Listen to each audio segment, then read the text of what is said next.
Hello दोस्तों, स्वागत है आपका अपने यूट्यूब चैनल कामयाब एजुकेटर में। आज की इस वीडियो में हम सीबीएसई परीक्षा 2016 से लेकर 2023 तक क्लास 12 इतिहास विषय में बार बार आने वाले प्रश्नों के बारे में बात करेंगे। अगर आप हमारे चैनल पर नए हैं तो चैनल को सब्सक्राइब करें, साथ ही बेल आइकन को भी प्रेस करें ताकि वीडियो की नोटिफिकेशन आपको मिलती रहे। तो चलिए शुरू करते हैं। तो दोस्तों, यह हमारा सीबीएसई परीक्षा 2016 से 2023 तक क्लास 12 इतिहास विषय में बार बार आने वाले प्रश्नों की सीरीज, जिसे तैयार करके आप परीक्षा में टॉप भी कर सकते हैं और अच्छा स्कोर भी हासिल कर सकते हैं। आज हमारी इस वीडियो का ये पार्ट 2 है, जिसमें हम आज बुक 2 का रिव्यू एनालिसिस करेंगे। पहला चैप्टर है यात्रियों के नजरिए, समाज के बारे में उनकी समझ। पहला क्वेश्चन है, भारतीय सामाजिक और ब्राह्मणिक प्रथाओं को समझने में अल बरूनी को जिन अंतर्निहित समस्याओं का सामना करना पड़ा उन्हें स्पष्ट कीजिए।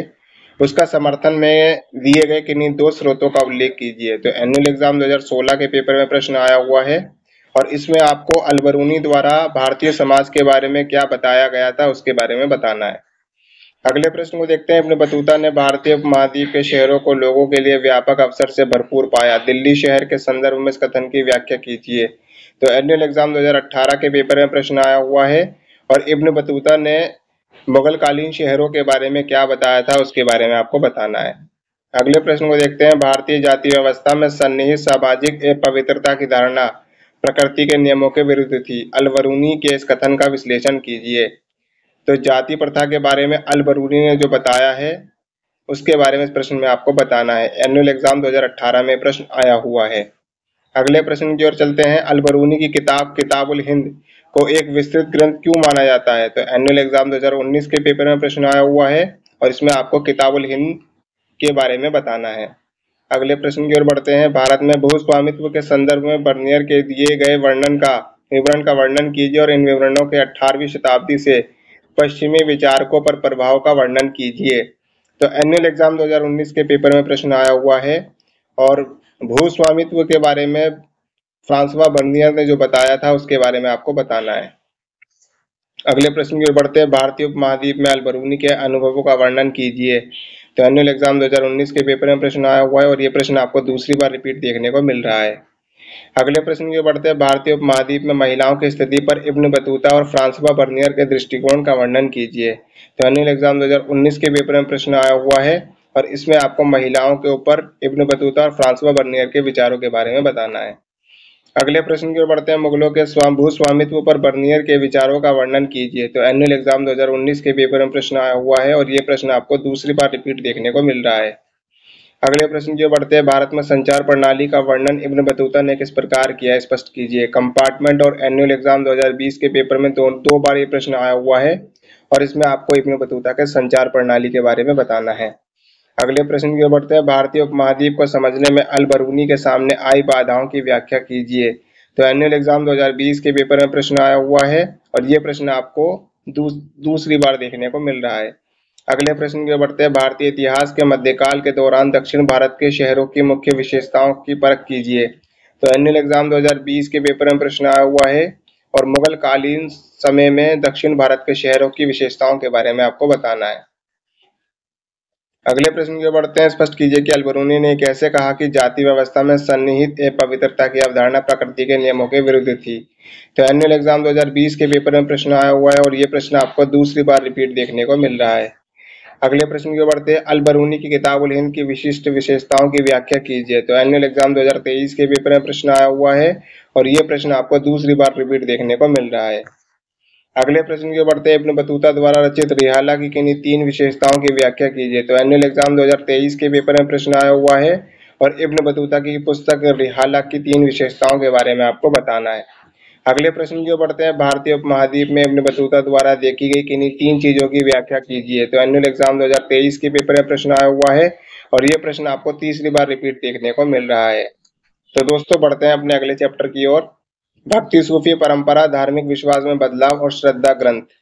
पहला प्रश्न है। लिंगायतों और नयनारों के बीच एक समानता और एक असमानता का उल्लेख कीजिए। तो एनुअल एग्जाम 2016 के पेपर में प्रश्न आया हुआ है। इसमें आपको लिंगायतों और नयनारों के बीच समानता और असमानता बतानी है।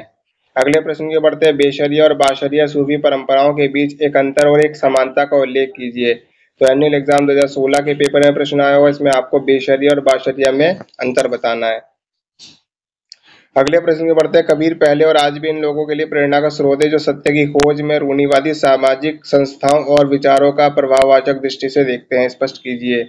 तो एनुअल एग्जाम 2017 के पेपर में प्रश्न आया हुआ है और इसमें आपको कबीर के विचारों के बारे में बताना है।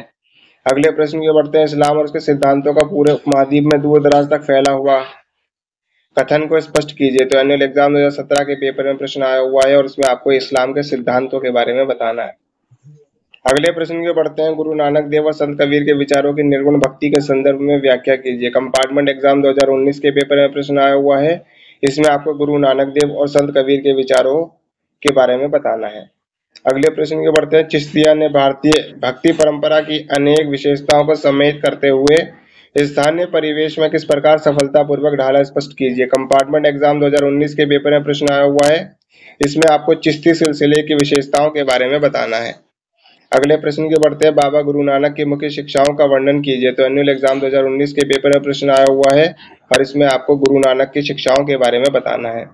अगले प्रश्न के बढ़ते हैं। कर्नाटक की वीरशैव परंपरा की धारणाओं का वर्णन कीजिए। तो एनुअल एग्जाम 2019 के पेपर में प्रश्न आया हुआ है और इसमें आपको वीरशैववाद परंपरा के बारे में बताना है। अगले प्रश्न के बढ़ते हैं। 12वीं सदी से लेकर 16वीं सदी तक सूफी संतों और राज्य के बीच रह रहे संबंधों का वर्णन करो। तो कंपार्टमेंट एग्जाम 2020 के पेपर में प्रश्न आया हुआ है, इसमें आपको सूफी संतों के संदर्भ में बताना है। अगले प्रश्न के बढ़ते हैं। अलवार और नयनार कौन थे, राज्य के साथ उनके संबंधों का वर्णन करो। तो कंपार्टमेंट एग्जाम 2020 के पेपर में प्रश्न आया हुआ है, राज्य में रहते हुए अलवार और नयनार की विशेषताओं के बारे में आपको बताना है।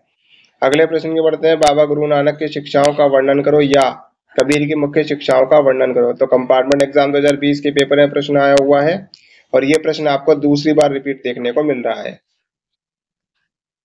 अगले प्रश्न के बढ़ते हैं। मध्यकालीन भारत में सूफी और राज्यों के बीच के संबंध की व्याख्या करो या मध्यकालीन भारत में अलवार व नयनार और राज्य के बीच के संबंधों की व्याख्या करो। तो कंपार्टमेंट एग्जाम 2021 के पेपर में प्रश्न आया हुआ है और ये प्रश्न आपको दूसरी बार रिपीट देखने को मिल रहा है। अगले प्रश्न के बढ़ते हैं। भक्ति परंपरा की सबसे महत्वपूर्ण विशेषताओं में से एक महिलाओं की उपस्थिति थी। अलवार और नयनार परंपरा के उदाहरणों से इस कथन को स्पष्ट कीजिए। कंपार्टमेंट एग्जाम 2023 के पेपर में प्रश्न आया हुआ है और ये प्रश्न आपको दूसरी बार देखने को मिल रहा है। अगले प्रश्न की ओर बढ़ते हैं। अलवार और नयनार परंपराओं में महिला भक्तों की भूमिका की व्याख्या कीजिए। तो एनुअल एग्जाम 2023 के पेपर में प्रश्न आया हुआ है और ये प्रश्न आपको तीसरी बार देखने को मिल रहा है। अगले प्रश्न की ओर बढ़ते हैं। मध्यकाल में चिश्तियों ने भारत की स्थानीय भाषाओं को किस प्रकार अपनाया, स्पष्ट कीजिए। तो एनुअल एग्जाम 2023 के पेपर में प्रश्न आया हुआ है और ये प्रश्न आपको दूसरी बार देखने को मिल रहा है। अगले प्रश्न की ओर बढ़ते हैं। कबीरदास की शिक्षाओं की व्याख्या कीजिए या चोल सम्राटों ने भक्ति परंपरा का समर्थन किस प्रकार किया, स्पष्ट कीजिए। तो एनुअल एग्जाम 2023 के पेपर में प्रश्न आया हुआ है। पहले प्रश्न में आपको कबीर की शिक्षाएं बतानी है और दूसरा भक्ति परंपरा के समर्थन में चोल सम्राटों के विचार बताने हैं। अगले प्रश्न के बढ़ते हैं। लिंगायत परंपरा की शिक्षाओं की व्याख्या कीजिए। एनुअल एग्जाम 2023 के पेपर में प्रश्न आया हुआ है और इसमें आपको लिंगायत परंपरा की शिक्षाओं के बारे में बताना है या इस्लाम धर्म की शिक्षाओं की व्याख्या कीजिए। तो ये प्रश्न भी आपको दूसरी बार रिपीट देखने को मिल रहा है। दोस्तों बढ़ते हैं अपने अगले चैप्टर की ओर। एक साम्राज्य की राजधानी विजयनगर। पहला प्रश्न है। पुर्तगाली यात्री बारबोसा द्वारा विजयनगर शासन के शहरी केंद्रों में देखे गए किन्हीं चार पहलुओं पर प्रकाश डालिए। तो एनुअल एग्जाम 2016 के पेपर में प्रश्न आया हुआ है और इसमें आपको बारबोसा के द्वारा विजयनगर के बारे में जो बातें बताई गई है उसके बारे में बताना है। अगले प्रश्न की बढ़ते हैं। विजयनगर साम्राज्य की किलेबंदी पर अब्दुल रज्जाक द्वारा व्यक्त किए गए किन्हीं चार पहलुओं पर प्रकाश डालिए। तो एनुअल एग्जाम 2016 के पेपर में प्रश्न आया हुआ है और इसमें आपको अब्दुल रज्जाक के विचार बताने हैं विजयनगर राज्य को लेकर। अगले प्रश्न की बढ़ते। विजयनगर साम्राज्य के राजनीतिक केंद्र में संरचना महानवमी डिब्बा के साथ जुड़े अनुष्ठानों और प्रथाओं की पहचान कीजिए। एनुअल एग्जाम 2016 के पेपर में प्रश्न आया हुआ है या विजयनगर साम्राज्य के राजकीय केंद्र में विरूपाक्ष मंदिर और विट्ठल मंदिर की विशेषताओं का वर्णन करिए। तो पहले वाले प्रश्न के अंदर आपको महानवमी डिब्बे से जुड़ी हुई जो बातें बताई गई थी वो बतानी है और दूसरा विरूपाक्ष मंदिर और विट्ठल मंदिर की विशेषताओं के बारे में आपको बताना है। अगले प्रश्न की बढ़ते हैं। कृष्णदेव राय को विजयनगर साम्राज्य का सबसे महान राजा क्यों माना जाता है, स्पष्ट कीजिए। तो कंपार्टमेंट एग्जाम 2019 के पेपर में प्रश्न आया हुआ है और इसमें आपको कृष्णदेव राय के महान सम्राट बनने के कारण बताने हैं। अगले प्रश्न की ओर बढ़ते हैं। महानवमी डिब्बा विजयनगर के लोगों के लिए महत्वपूर्ण क्यों समझा गया, व्याख्या कीजिए। कंपार्टमेंट एग्जाम 2019 के पेपर में प्रश्न आया हुआ है और ये प्रश्न आपको दूसरी बार रिपीट देखने को मिल रहा है। अगले प्रश्न की ओर बढ़ते हैं। विजयनगर का महानवमी डिब्बा विस्तृत अनुष्ठान का केंद्र था। उपयुक्त उदाहरणों के साथ कथन को स्पष्ट कीजिए। तो एनुअल एग्जाम 2019 के पेपर में प्रश्न आया हुआ है और ये प्रश्न आपको तीसरी बार रिपीट देखने को मिल रहा है। अगले प्रश्न की बढ़ते हैं। विजयनगर साम्राज्य में प्रारंभ की गई अमरनायक प्रणाली की मुख्य विशेषताओं का विश्लेषण कीजिए। तो एनुअल एग्जाम 2019 के पेपर में प्रश्न आया हुआ है और इसमें आपको अमरनायक प्रणाली के बारे में बताना है।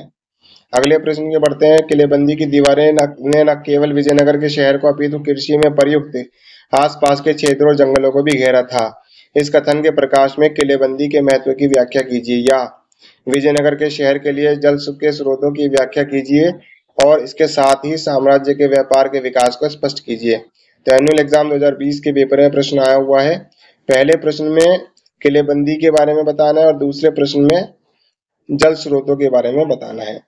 अगले प्रश्न की ओर बढ़ते हैं। महानवमी डिब्बा से जुड़े अनुष्ठानों की व्याख्या कीजिए। राजकीय केंद्र राजकीय केंद्र में स्थित हजार राम मंदिर के महत्व को स्पष्ट कीजिए। एनुअल एग्जाम 2020 के पेपर में प्रश्न आया हुआ है। या विट्ठल मंदिर और विरूपाक्ष मंदिर की स्थापत्य कला की विशेषताओं को स्पष्ट कीजिए। ये दोनों ही प्रश्न आपको दूसरी बार रिपीट देखने को मिल रहे हैं। अगले प्रश्न की ओर बढ़ते हैं। विजयनगर की प्रशंसा अपने चरमोत्कर्ष पर किस प्रकार पहुंची और विजयनगर शहर को किस प्रकार लूटा और उजाड़ा गया, स्पष्ट कीजिए। तो एनुअल एग्जाम 2020 के पेपर में प्रश्न आया हुआ है। इस प्रश्न में आपको विजयनगर के पतन के बारे में बताना है या स्पष्ट कीजिए कि अमरनायक प्रणाली ने किस प्रकार कृष्णदेव राय के जीवन काल में बहुत सफलतापूर्वक कार्य किए। उनकी मृत्यु के बाद अमरनायक प्रणाली की भूमिका को स्पष्ट कीजिए। तो ये प्रश्न आपको दूसरी बार रिपीट देखने को मिल रहा है। अगले प्रश्न के बढ़ते विजयनगर साम्राज्य के किलेबंदी की विशेषता की वर्क कीजिए। ये प्रश्न भी आपको दूसरी बार रिपीट देखने को मिल रहा है। या विजयनगर साम्राज्य के इतिहास में कॉलिन मैकेंजी के योगदान का विश्लेषण कीजिए। तो कंपार्टमेंट एग्जाम 2023 के पेपर में दोनों ही प्रश्न आए हुए हैं और दूसरे प्रश्न के अंदर आपको कॉलिन मैकेंजी द्वारा जो विजयनगर की खोज की गई थी उसके बारे में बताना है। अगले प्रश्न की ओर बढ़ते हैं। विजयनगर साम्राज्य के चरमोत्कर्ष के और पतन के कारणों की व्याख्या कीजिए या विजयनगर साम्राज्य के शाही केंद्र की विभिन्न विशेषताओं की व्याख्या कीजिए। तो ये दोनों ही प्रश्न आपको दूसरी बार रिपीट देखने को मिल रहे हैं और एनुअल एग्जाम 2023 के पेपर में प्रश्न आए हुए हैं। अगले प्रश्न की ओर बढ़ते हैं। महानवमी डिब्बा की संरचनात्मक और अनुष्ठान संबंधी विशेषताओं की व्याख्या कीजिए। तो एनुअल एग्जाम 2023 के पेपर में प्रश्न आया हुआ है और ये प्रश्न आपको चौथी बार रिपीट देखने को मिल रहा है। या अब्दुल रज्जाक द्वारा वर्णित विजयनगर की किलेबंदी और सड़कों के महत्व की व्याख्या कीजिए। ये प्रश्न भी आपको दूसरी बार रिपीट देखने को मिल रहा है। तो दोस्तों बढ़ते हैं अपने अगले चैप्टर की ओर, किसान, जमींदार और राज्य। पहला सवाल है, ग्रामीण भारत में बसे हुए लोगों की खेती के अलावा भी बहुत कुछ था, कथन को मुगल काल के संदर्भ में स्पष्ट कीजिए। तो एनुअल एग्जाम 2016 के पेपर में प्रश्न आया हुआ है और इसमें आपको मुगल कालीन कृषि प्रणाली के बारे में बताना है। या अपनी सीमाओं के बावजूद आईने अकबरी अपने समय के लिए एक असामान्य व अनोखा दस्तावेज बना हुआ है, कथन को स्पष्ट कीजिए। इस प्रश्न के अंदर आपको आईने अकबरी की विशेषताओं के बारे में बताना है। अगले प्रश्न की ओर बढ़ते हैं। मुगल भारत के जाति और ग्रामीण माहौल का वर्णन कीजिए। मुगल काल के दौरान ग्रामीण समाज में जाति पंचायतें किस प्रकार ताकतवर थी, स्पष्ट कीजिए। एनुअल एग्जाम 2016 के पेपर में प्रश्न आया हुआ है और इसमें आपको मुगल कालीन जाति पंचायत व्यवस्था के बारे में आपको बताना है। या राजस्व मुगल साम्राज्य की आर्थिक बुनियादी थी, कृषि और व्यापार के संदर्भ में इस कथन को स्पष्ट कीजिए। इस प्रश्न के अंदर आपको मुगल कालीन कृषि और व्यापार प्रणाली के बारे में बताना है। अगले प्रश्न की बढ़ते हैं। मुगल भारत में भूमि स्वामित्व के बारे में बर्नियर का विरोध क्यों था, परख कीजिए। तो एनुअल एग्जाम 2017 के बारे में पेपर में प्रश्न आया हुआ है और बर्नियर ने भू स्वामित्व प्रणाली के बारे में जो विरोध किया था उसके बारे में आपको बताना है। अगले प्रश्न की बढ़ते हैं। भारत में मुगल शासन के दौरान ग्राम पंचायतों के राजस्व के स्रोतों की व्याख्या कीजिए। तो एनुअल एग्जाम 2018 के पेपर में प्रश्न आया हुआ है और इसमें ये प्रश्न आपको दूसरी बार रिपीट देखने को मिल रहा है।